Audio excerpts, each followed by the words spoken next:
Well, good morning, everyone. This is UFO Buster Radio, episode 90. So, let's cue the intro.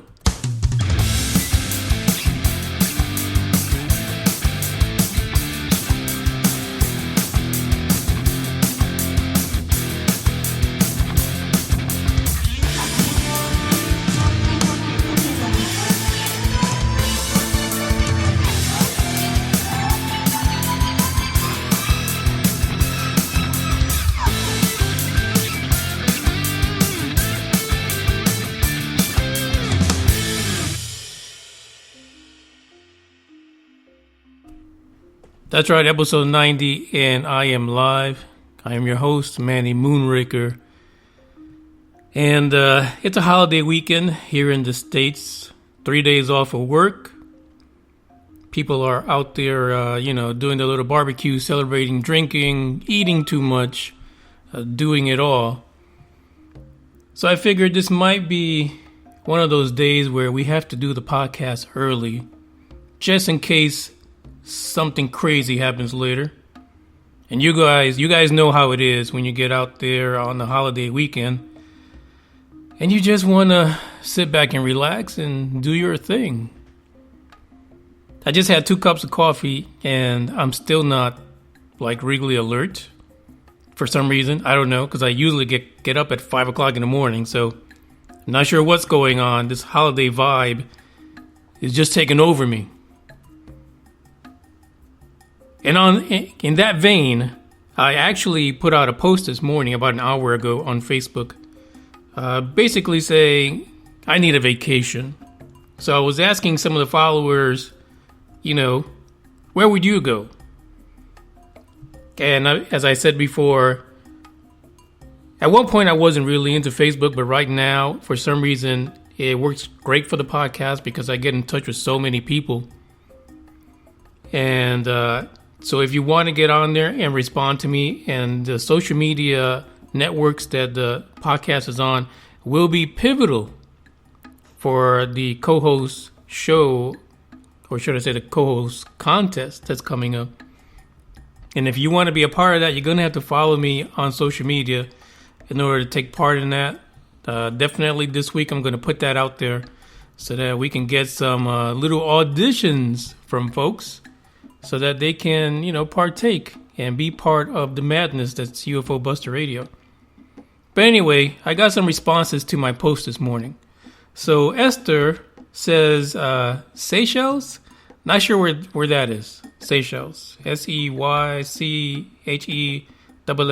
Seychelles. If you guys know where it's at, let me know. Edson says Paris. Great place, historical. They've got the Eiffel Tower. Nice. The Louvre. Cynthia says Jerusalem, another great place. And not so much just the whole religious aspect, but because it is a historical place that is amazing from what I hear. But that's another great place. Samuel says Russia. Russia has been all over the news here in the U.S., fake news or not. So, yeah. That's a good place to go. See what kind of vodka they really have over there. And then Chris. Now, Chris probably listens to the podcast. I don't know. Maybe he'll let me know. Chris says, Mars, man.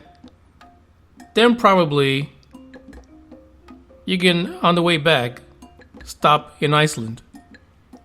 So, yeah, Chris, if I can get a hold of Corey Good and he can add me to his next trip over to Mars to battle the baddies, then yeah, absolutely. I will go to Mars and hang out there with those reptilian badasses that are tearing up Mars right now.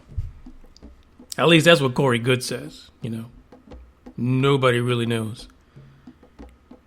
So I'm having this episode live, and the only way that you get notified that UFO Buster Radio is live is if you tune in through Spreaker and the Spreaker app. Also, if you go to ufobusterradio.com, on the side, or if you're using a mobile device, towards the bottom of the page, there is the Spreaker widget.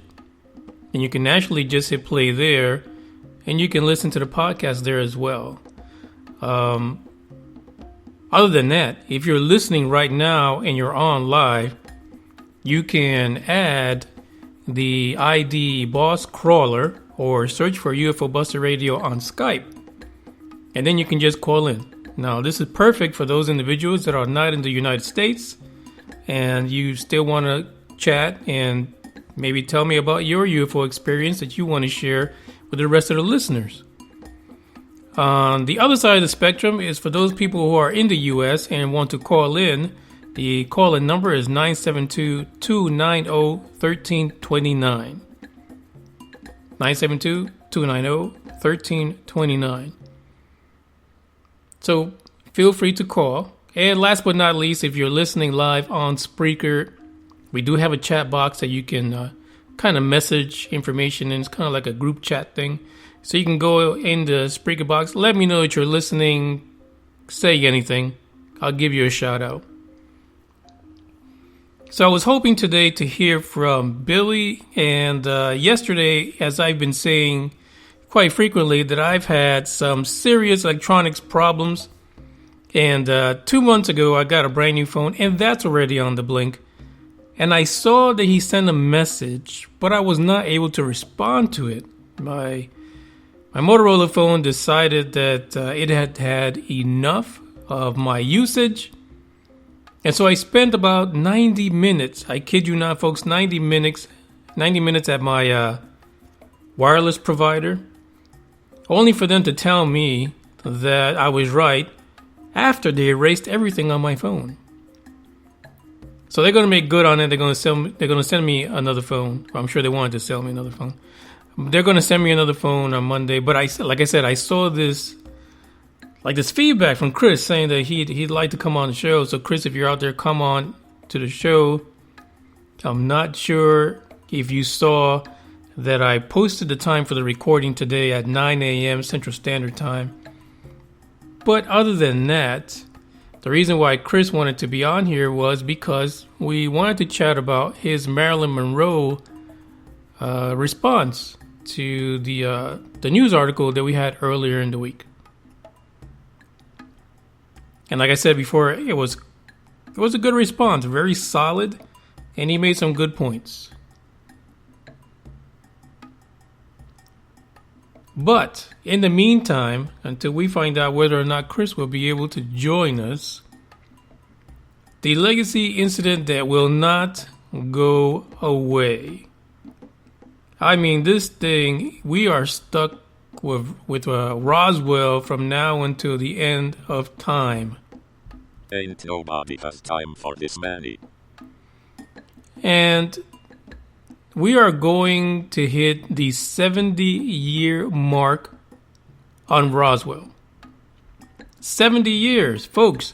70 years. We have no answers, but we seem not to be able to get rid of Roswell. So last year, when Big O was still on the show, we talked about the fact that there was a $10,000 reward.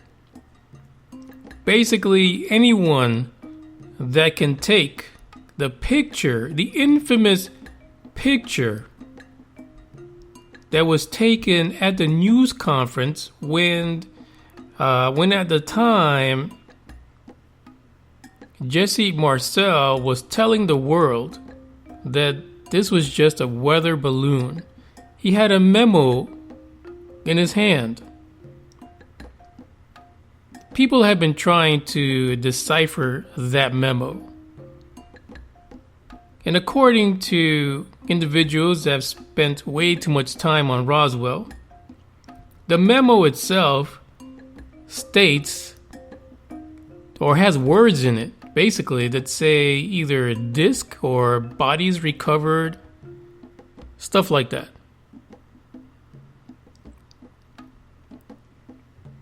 But the issue is that it still has not been deciphered because the memo is such a small part of this picture. And this is not a digital picture. This was a picture that was taken back in the day when people used actual film. And so we have this reward for someone to go out there and use technology today and basically figure out what the entire message is. And year after year, this issue keeps coming up, the call for someone to break the Roswell mystery and decipher that memo. So I guess the Roswell thing is going to hit a fever pitch because I've been hearing that there's some new information that's going to come out of the Roswell conference, UFO conference this year. And of course, it's because we're hitting year 70. So, I don't know. What do you guys think? Do you really think that after 70 years, we should continue to, beat this dead horse? Do we need to continue with Roswell? What value is it to basically have this story continue to permeate through ufology with no resolution in sight? I mean, maybe it's me. Like I've said before, it's a legacy incident. I mean, it's hitting 70 this year.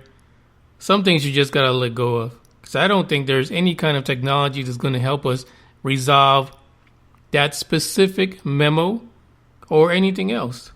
So, I guess we'll have to see. We'll see what happens.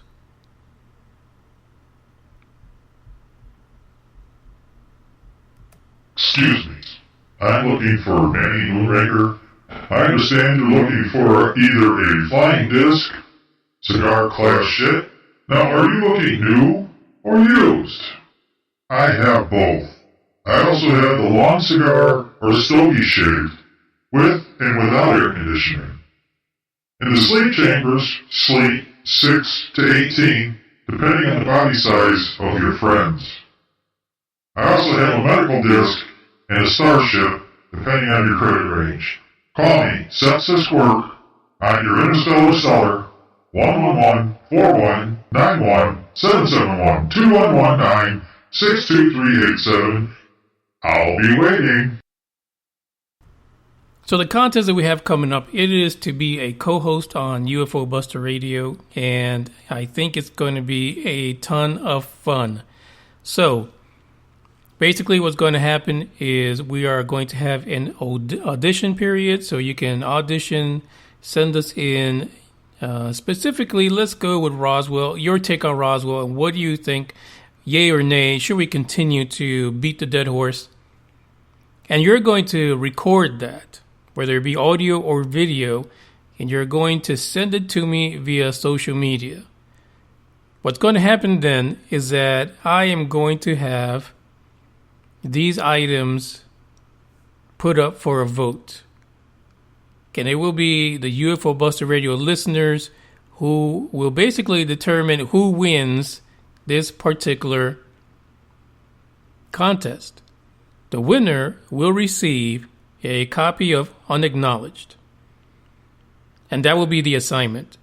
So for 2 to 3 weeks, the winner and co-host of the podcast on Sunday will record their dissection of Stephen Greer's book.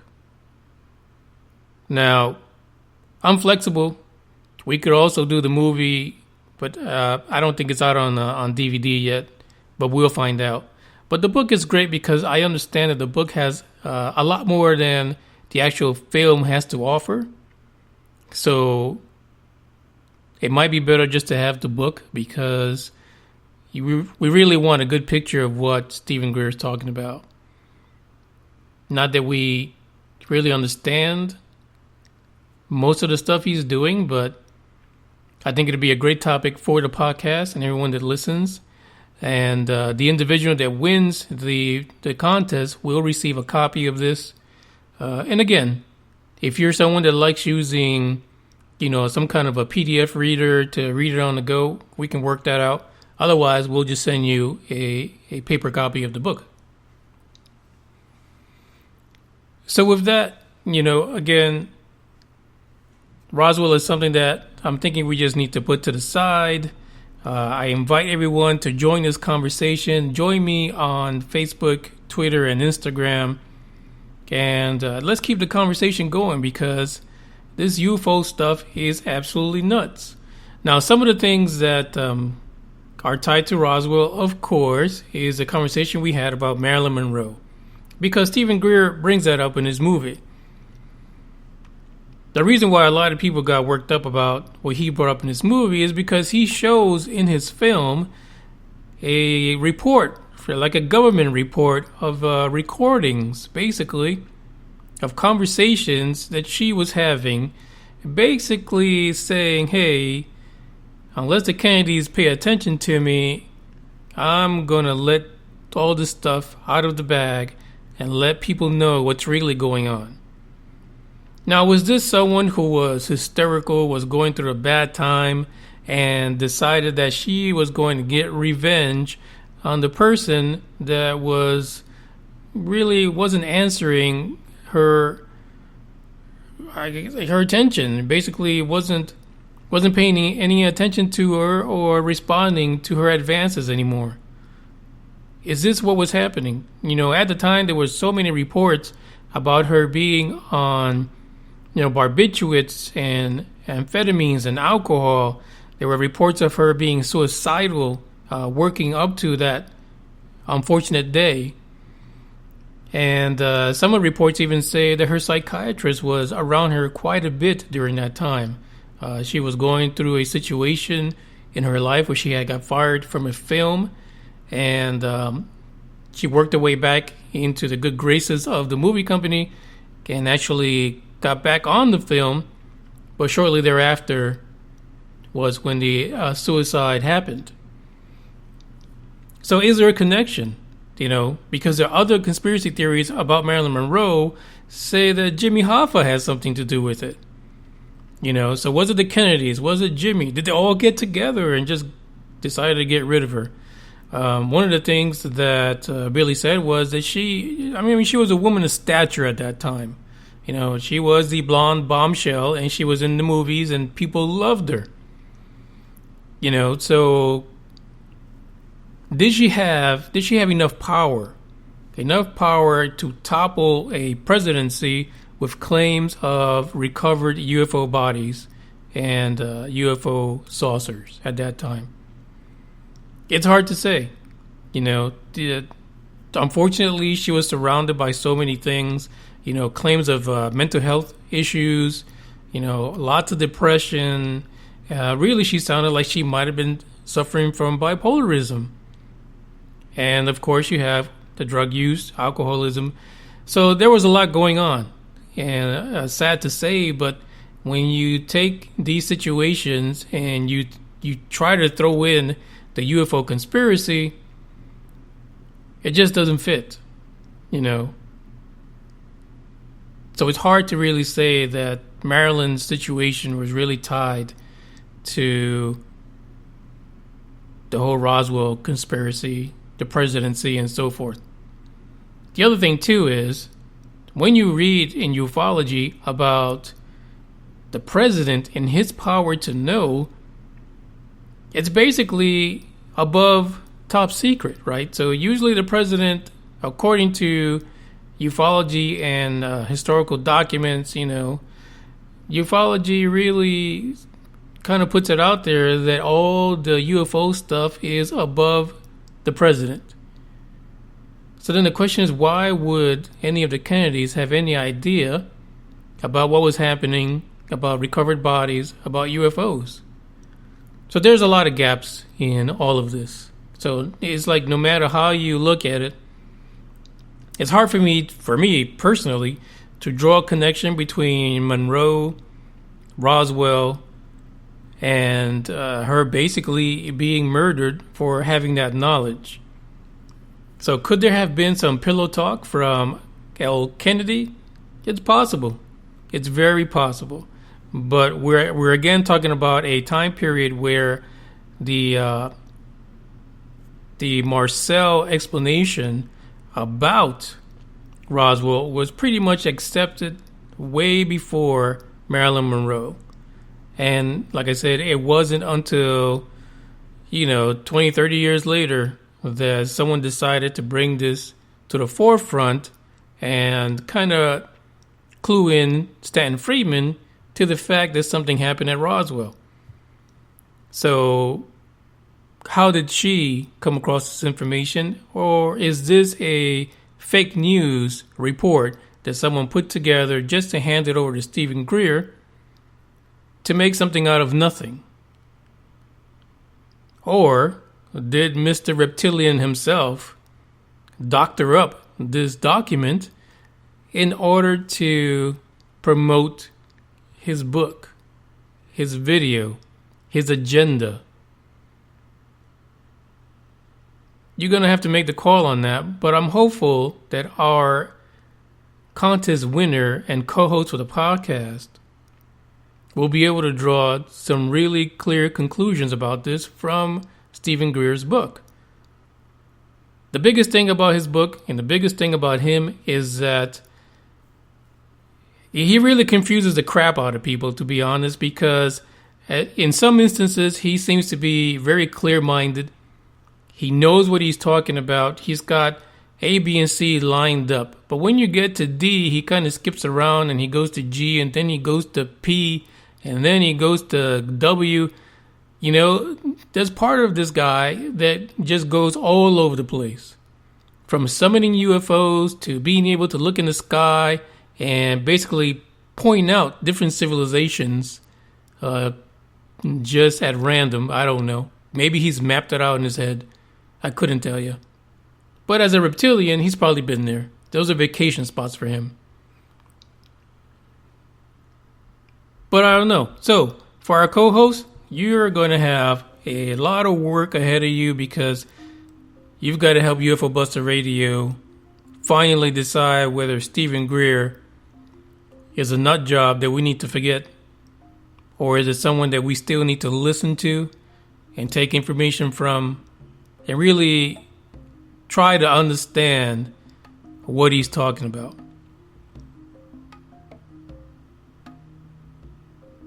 So listen, I invite everyone to join the conversation. Join UFOBusterRadio.com. Go on there. I'm posting articles, and I think this weekend I'm going to post an article about Roswell because it's heating up. And the other thing is, I really need someone connected to this Roswell stuff to come on the podcast.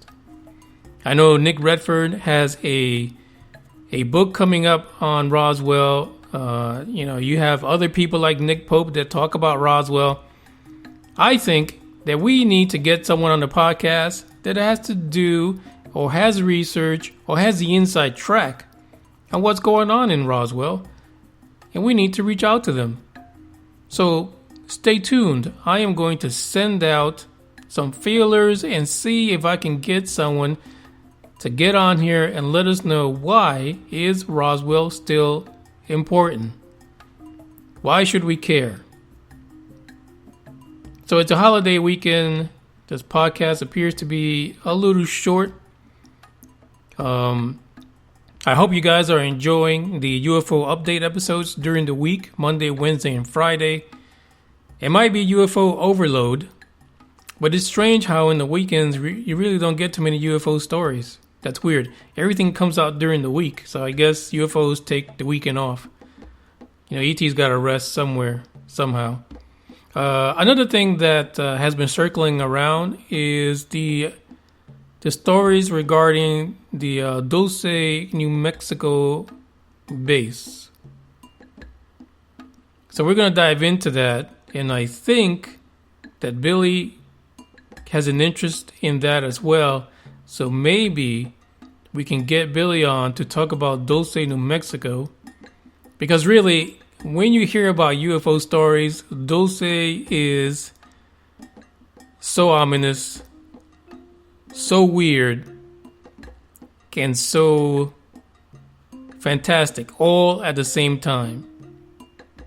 And we should tackle that in the next few weeks so that we can get some craziness going on here at UFO Buster Radio. So, short episode, I hope everyone has a great holiday. Stay safe. Don't do anything I wouldn't do. And if you have any crazy pictures while you're out there and you want to share it, look me up, Manny Moonraker, at Facebook and UFO Buster Radio on Facebook, Manny Moonraker on Instagram, and UFO Buster Radio on Twitter. Send me some pics. Show me your crazy side, especially if you have an alien with you. With that said, I thank you all for listening. Keep an ear to the ground, especially during the week, Monday, Wednesday, Friday, because Monday, Wednesday, Friday, we are going to have a daily show. It is short, to the point, and it's all about UFO news. And with that, I thank you guys. Sayonara.